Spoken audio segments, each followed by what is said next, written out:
as ever on these occasions, I'm thinking of my two brothers who have both supported Stoke City through thin. So always thin, never thick and thin. And yet, this is the team that did the double over you last season. Obviously, you know they beat you in the League Cup this time. Would you agree this is the kind of match you've really got to start getting maximum points in if you're going to say to fans, look, we're going to be up, vying for promotion this season? Yeah, I don't think it's about saying to fans. I think it's for us, as well as anything. But certainly any game, really, whatever type of game it is. There's all sorts of different type of games in this league that we'll challenge and we'll face, and the next one's always the most important one. And so yeah, it's about picking points up over the course of the season, over a long period of time. The next one in front of us is this one, and we understand what we're up against. It's new manager, been in just over a week or so, and that provides a bit of a twist on the game as well when you're trying to see what they're going to do and look at it that way. So there'll be a lot of new things that he's going to try and implement, and we've got to be ready for that. I know it's getting to be a bit of an old-fashioned phrase now, but some people will say they're getting to be a bit of a bogey team for you. Do you put any store behind that, or is that just another bit of leverage for you to say to your side, let's break the hoodoo? I don't need any leverage. I think the boys are focused on the next game, really, and hungry to try to win football matches, and we're doing a lot of really good things in the way that we're playing the game, and we've got to make that difference, and make it count, and we feel that we're really close. And but it's up to us to make that step and start putting more points on the board. I've heard it suggested, and I'm sure you've addressed this, that you seem to be that far away from really clicking. A number of chances you're creating but not converting, just that far away. Is there just one little piece of the jigsaw missing here? Yeah, of course we feel we're close. I think that you can see that the way the games are, and the amount of time we're spending in and around the opposition box compared to our own box, and chances and things like that. And in some ways you can see it's really close, but it's up to us to go in and make that step and make the difference. And until then, it's not enough, and we know that. We're not certainly satisfied. We're largely happy with quite a bit of things that we're doing as a group, as a squad, as a group of players, and we feel that we are in many ways not far away. But that step of winning games, picking up points, ultimately is where it's at. It's what we're here for, to pick up points and be up towards the top of the table.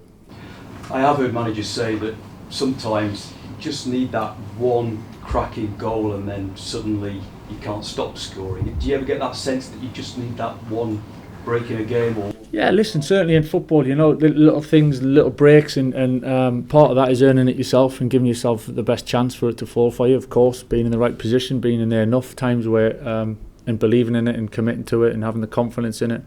And I see that a lot from the players, so it's I'm actually looking forward to the next spell, really, to see how we can take our game up a level. And you have said a few days ago that you're still not sure you've got your best 11 on the field, the 11 you would want to choose. Any further developments on that? Any more? Didn't say that. You didn't say that? I don't think so, did I thought the BBC website had reported you saying something along the lines of you're not quite sure you've got your best side. I don't remember saying. Listen, I'll elaborate on that. I think we've got a tremendous squad. Yeah, we've got some injuries, of course. I said along the lines of, I think through the season, do you ever really have your strongest team? It's more of playing game to game and adjusting and rotation, and each game suits different individuals, really. So we've got a really good squad, and whoever's fit, I've said it all along about believing in them, and I think the performances largely have shown that whoever's played, we just got to find that next little step, which is the big step ultimately to pick up more points. Okay, thank you very much, Cheers. Michael, one of the shining lights this season has been Tommy Conway. He seems to have settled in really well. How would you rate his performances so far? Yeah, Tommy's done well. I think it's it was a bit of a stop-start kind of summer with him of going away and then the transfer and getting up to speed, and I think scoring goals helps obviously, and he's fitted in really well. He's settled in around the group again and trains fantastically well. Got a really good attitude towards the game and improving, and he's a joy to have around the group and work with, to be honest. How would you rate the opening to the season? We've sort of touched on it a little bit there. Obviously, you've had games where you've had a lot of possession, you've had some really good wins as well, but as I say, there's perhaps just something missing. And is momentum going to come if you can just, as I say, get that one important win? Yeah, I mean, it's easy to say momentum is going to come. It only comes if we make it happen, you know. And that's the challenge. Of course, I think we take confidence and belief from the way we're playing in games and the way the kind of trajectory is kind of going towards that. But yeah, I'm not stupid. I understand we need points. We need to win games, and we'll keep pushing and striving towards that. Thanks. How's Alex after last week? Alex Gilbert. Yeah, it's we thought it might be worse than it is, but hopefully he's only going to be maybe a couple of weeks away. So it might have been a little bit worse with the way he twisted his knee, but at the moment it looks pretty positive. And Rav and Johnny, I know you get bored of running through them, but Rav and Johnny. I was expecting it. Yeah, yeah. Rav's been in around the group quite a bit really. So he's pretty close, to be honest. He's to be in contention, which is great. Johnny's just a little bit behind him. Marcus, probably going to ask me about Marcus. Marcus is again. He's in and around the group. Whether this Saturday or Tuesday is a little bit too soon for him. He's been out for quite some time, so we're just working to get him back. Yeah, we've talked a lot about your options in the front third. I guess one of the beauties of that is it doesn't mean you don't have to rush Marcus back, really.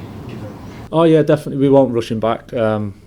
Almost regardless, I think the type of injury he had and the period of time he's been out. I think I'm not one for one game, risking everything for a game or two. I think it's players' careers as well we're dealing with, and certainly the longevity of a season. So I think that patience comes in with that type of thing. And certainly with Marcus at the moment, he's not quite there, but he's getting close and he's looking good in training. So it's a real positive. You talked a lot about how teams have set up against in the first few weeks of the season. I guess the obvious question is, do you expect Stoke to set up that way on Saturday? Yeah, I mean, some teams have set up like that, some haven't. Some of it have some of our players, not always. Some of our players ended up in and around their box because we played and we've done a lot of good things to get in that position. I don't think teams are necessarily setting out to just be in and around their box for as much as maybe they have done, but.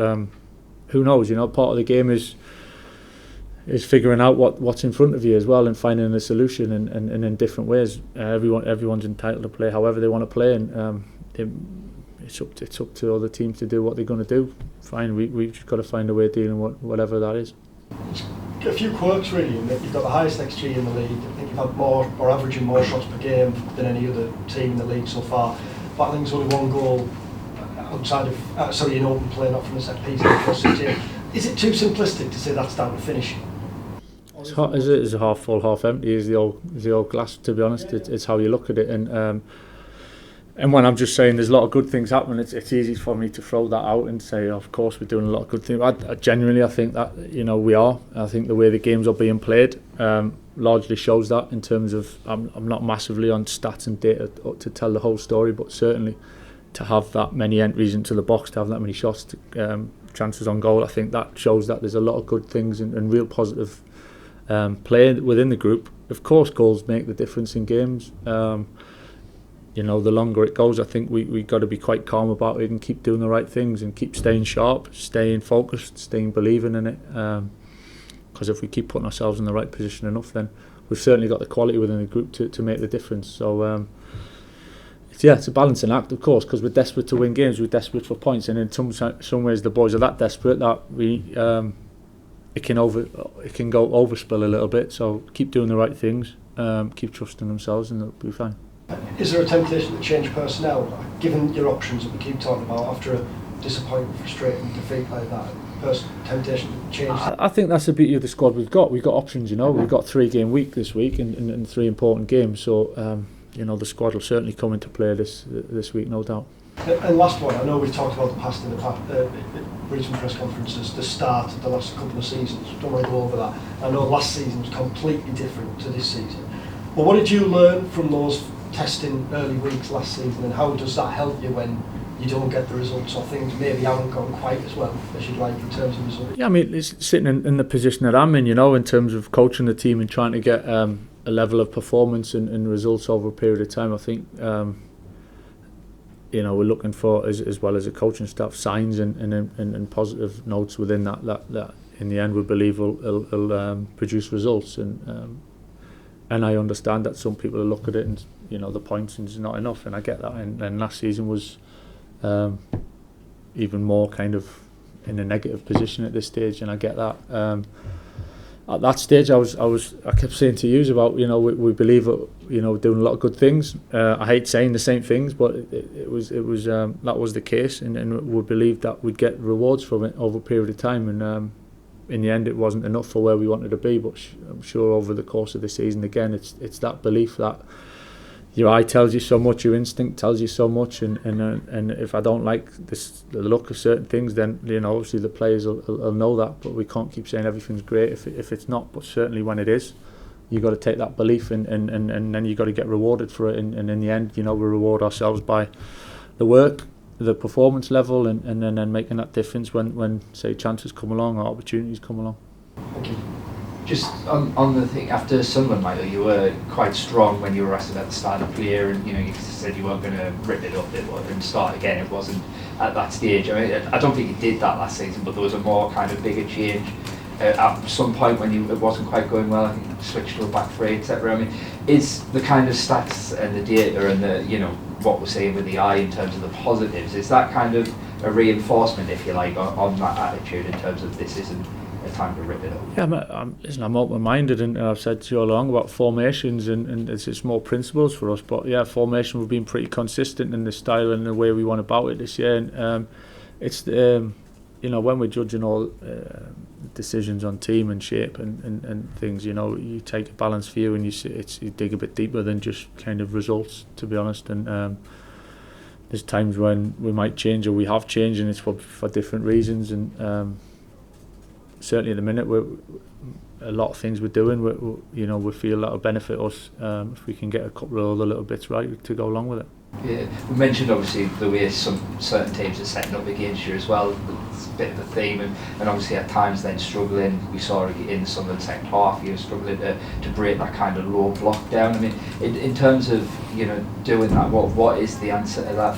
What is not currently happening in your opinion from your players? Yeah, I don't think teams are necessarily deliberately setting out to do that though. So I think that's something I'm certainly aware of, and I'm not throwing that against. Just out there. I think the games have developed like that for a reason, largely, like I said, because a lot of the good play that we've ended up being involved with. So I don't think everyone's coming to do that, and I wouldn't put that on anyone just to throw that out. It's too easy for me to say that anyway. But yeah, certainly when I watched the Man City Arsenal game last week, and they had one man less, Arsenal, and pretty much put the whole team within the box, and Man City didn't break it down until the 97th minute. So it shows that if there is that many bodies around the box, it's not easy to break down. We've got to find a way. We will find a way. I believe that, but it just shows if you are in that situation, that was the prime example for it. It's not just to flick the switch and have an easy answer. Otherwise, I'm sure they would have found it last week.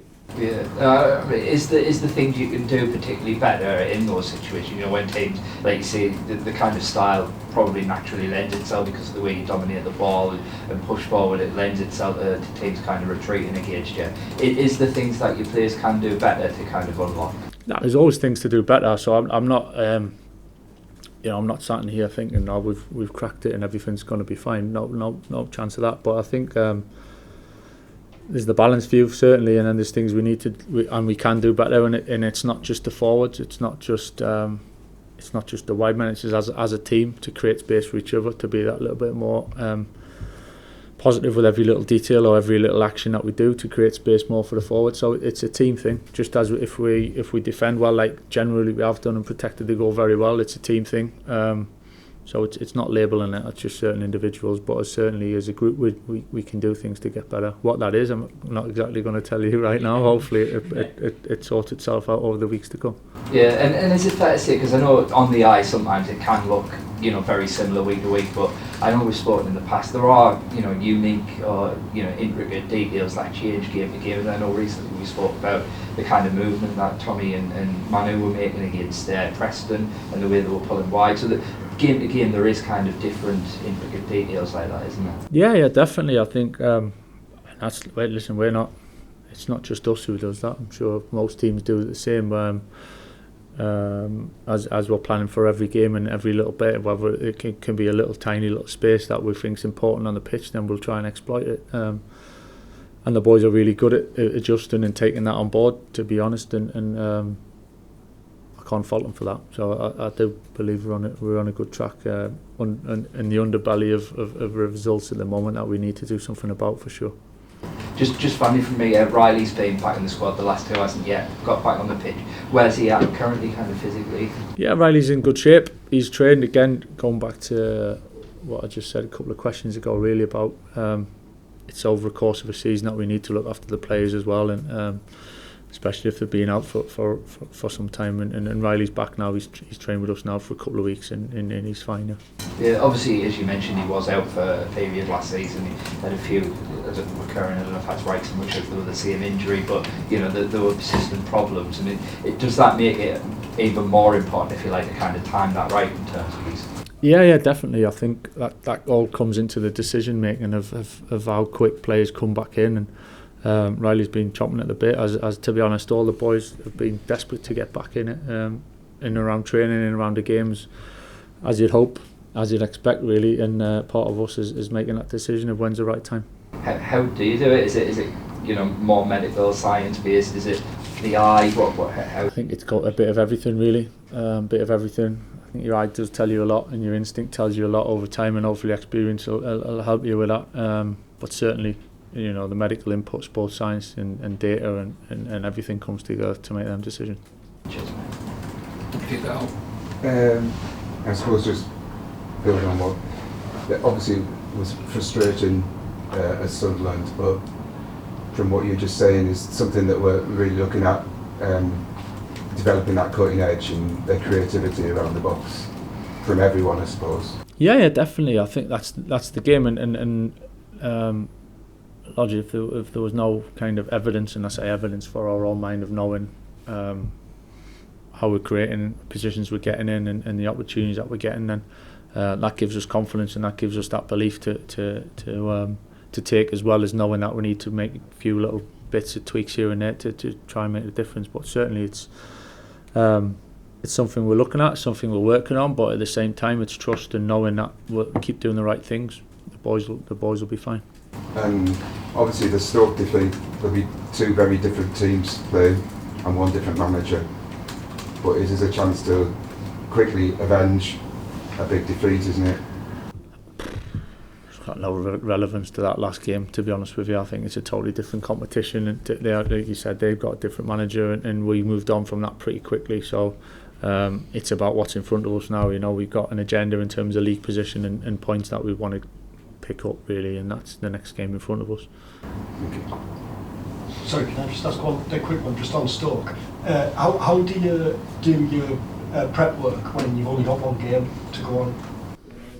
Yeah, no, of course it's a snapshot, really, of and being in only for a few days before that game. There's an element of trusting what we do, really, as well, as much as we look at the opposition and what they might do, and the strengths and the possibilities. I think a lot of it becomes to being what and doing what we can do very well, and focus on that as much as anything. But surely we'll have, and for sure we'll have an eye on and work out what we think they'll do. Yeah.